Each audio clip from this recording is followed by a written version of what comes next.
Everyone, आज अपन पढ़ रहे हैं एसिम्प्टोट्स के लिए जो लिमिट मेथड है। आपको बताया गया था कि लिमिट मेथड से भी एसिम्प्टोट्स बहुत ही इजीली फाइंड की जाती है। तो अपन पढ़ रहे हैं limit method for finding the asymptotes. Asymptotes के लिए अपन ने फर्स्ट वीडियो के अंदर पढ़ा था अलजेब्रिक मेथड, जिसमें उसको फाई ऑफ m मतलब m वेरिएबल के लिए अपन एक फंक्शन बना के सिंपलीफाई करते हैं, वो जनरल मेथड का।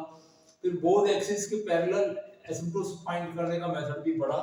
बट आज यहाँ पे अपन पढ़ रहे हैं method of limit. That means ये जो मेथड है पूरा रन होगा आपके लिमिट्स के कंसेप्ट के ऊपर। दैट मींस आपको अलजेब्रिक फंक्शन की विशेष तौर पर 99% केसेस में अलजेब्रिक फंक्शन जब रहेगा आपका क्वेश्चन, तो अलजेब्रिक फंक्शन के लिए लिमिट फाइंड करने का शॉर्ट ट्रिक आपको पता होना चाहिए, जिसके बारे में नेक्स्ट वीडियो में आपको लिमिट अलजेब्रिक फंक्शन की लिमिट के लिए एक वीडियो दिया जा रहा है, उसको आप अच्छे से कवर कर लीजिए।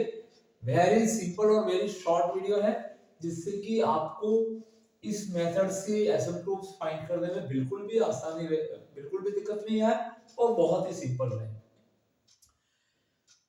अब इसके अंदर कुछ अलग अलग प्रकार के केसेस हैं। आप अपनी सुविधा के लिए नोट्स बनाना चाहते हैं तो एक स्क्रीनशॉट ले सकते हैं, जिससे अलजेब्रिक जो लिमिट मेथड है उसके सारे कांसेप्ट आपके पास में एक ही जगह पे स्टोरेज हो जाए। तो देखिए इसमें फर्स्ट केसेज है। फर्स्ट केस में a और b है। That means y minus m1x, ये एक स्ट्रेट लाइन के इक्वेशन को रिप्रेजेंट करता है। y is equal to mx plus c form कहते थे, या फिर ax plus by plus c। That means x and y both are linear, then both are the equation of linear straight line. That means ये दोनों एक straight line को represent करते हैं। तो आराम से समझिएगा, यहाँ पे एक एक्स वाई का फंक्शन है जिसकी n ऑर्डर है और उसके पास में जो टर्म है n-1 ऑर्डर की टर्म है। That means y minus m1x अगर एक लीनियर फैक्टर अलग कर दिया जाए और f ऑफ n-1 इससे इस पूरी टर्म को डिवाइड कर दिया जाएगा, इसी कंडीशंस को डिवाइड किया जाएगा। नॉन रिपीटिंग फैक्टर है, दैट मींस ये फैक्टर एक बार ही आया हुआ है, तो इस फैक्टर के रेस्पेक्ट इसके पैरेलल जाने वाली जो एसिम्प्टोट्स होंगे वो क्या रहेंगे कि y minus m1x plus limit of x tends to infinite. ये अकॉर्डिंग टू डेफिनेशन है, by definition x when x coordinate goes to infinite, then p of n-1, ये n-1 ऑर्डर का x और y का फंक्शन है, और f of n-1 that means इन दोनों की ऑर्डर जो है वो सेम ऑर्डर के दो फंक्शन है और fx अपॉन gx की फॉर्म में है। तो सेम ऑर्डर के फंक्शन के लिए x टेंड्स टू इनफाइनाइट पे जो लिमिट रहती है उसकी जगह में आपको जहां y upon x homogeneous form में हो वहां पे इसका जो स्लोप होता है स्ट्रेट लाइन का वो रखा जाता है। यहाँ पे m ऑलरेडी इसका स्लोप दिया हुआ है, तो ये जो पार्ट रहेगा यहाँ पे एक कांस्टेंट वैल्यू आएगा, तो आपको asymptotes y minus m1x plus this constant is equal to 0। अगर आपका factor ax plus by plus c form में होगा तो यहाँ पे जहाँ y अपॉन x और x टेंड्स टू इनफाइनाइट पे है, वह slope of the given line, ये जो लाइन है इसके स्लोप का वैल्यू y अपॉन x के होमोजेनियस फंक्शन में रखना है।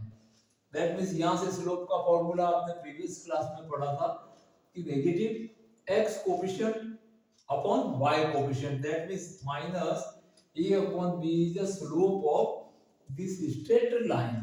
तो यहाँ पे होना क्या है कि इसका जो स्लोप है यहाँ के y अपॉन x फंक्शन जो होमोजेनियस रहेंगे सेम ऑर्डर के हैं, तो आपको निश्चित ही y अपॉन x का फंक्शन मिलेगा।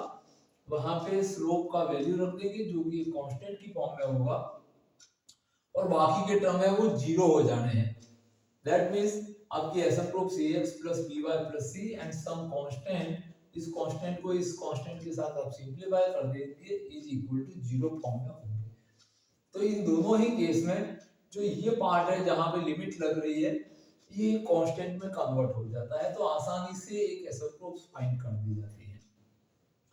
सेकेंड केस है इसके अंदर, जब आपका इक्वेशन जो है f ऑफ x y का फंक्शन है n डिग्री का है और प्रीवियस टर्म इसकी और इसकी डिग्री के बीच में मिनिमम 2 टर्म्स का डिफरेंस है f ऑफ n-2 है, तो इस फॉर्म में रहेगा। तो डायरेक्टली आप एसिम्प्टोट्स जो है वो f of n equal to 0 से दे सकते हैं, where f of n has a many linear factor. ये f ऑफ n है, इसके फैक्टर किए जाए तो ये कैसे होंगे, सब लीनियर फैक्टर्स होंगे। तो यहाँ पे जितनी लाइनों का ये जो जॉइंट इक्वेशन होगा, जितनी लाइन लीनियर फैक्टर होंगे, वो सब उसकी एसिम्प्टोट्स को रिप्रेजेंट करते हैं। ये ऐसा क्यों पॉसिबल होता है?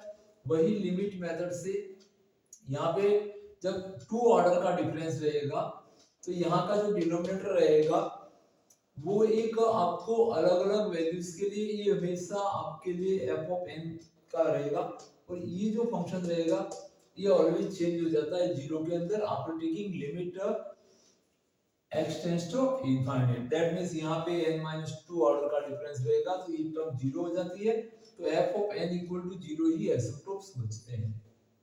Third case y minus m1x square, that means ये रिपीटिंग फैक्टर है। y minus mx फॉर्म में स्ट्रेट लाइन, यहाँ पे स्क्वायर लगा हुआ है, क्यूब भी हो सकता है, तो इस तरह का रिपीटिंग फैक्टर रहेगा। और यहाँ पे भी y minus m1x एक फैक्टर रहेगा, बट इसके साथ एक और फंक्शन रहेगा जो x और y का 2 डिफर का रहेगा। तो f ऑफ n-2 से इसको डिवाइड करेंगे तो यहाँ पे भी जो पार्ट रहेगा इसी ऑर्डर में रहेगा, बट n-2 से यहाँ पे सेम ऑर्डर होने से कांस्टेंट टर्म बन जाएगी, ये टर्म जीरो बन जाएगी, और आपको जो एसिम्प्टोट्स है वो इस y minus m1x के पैरेलल दोनों एसिम्प्टोट्स मिलेगी, बिकॉज़ यहाँ पे क्वाड्रेटिक है। तो y minus m1x is c and y minus m1x is equal to c2, constant का डिफरेंस रहेगा। रिपीटिंग है, बट इसकी सेकंड टर्म है, वहां पे आप इसकी ऑर्डर को देखिएगा, यहाँ पे n-1 ऑर्डर का फंक्शन है, यहाँ पे तो इक्विवेलेंट हो जाएगी n-2 और n-2 की ये टर्म निश्चित ही कांस्टेंट बनेगी और ये टर्म भी कांस्टेंट बन जानी है।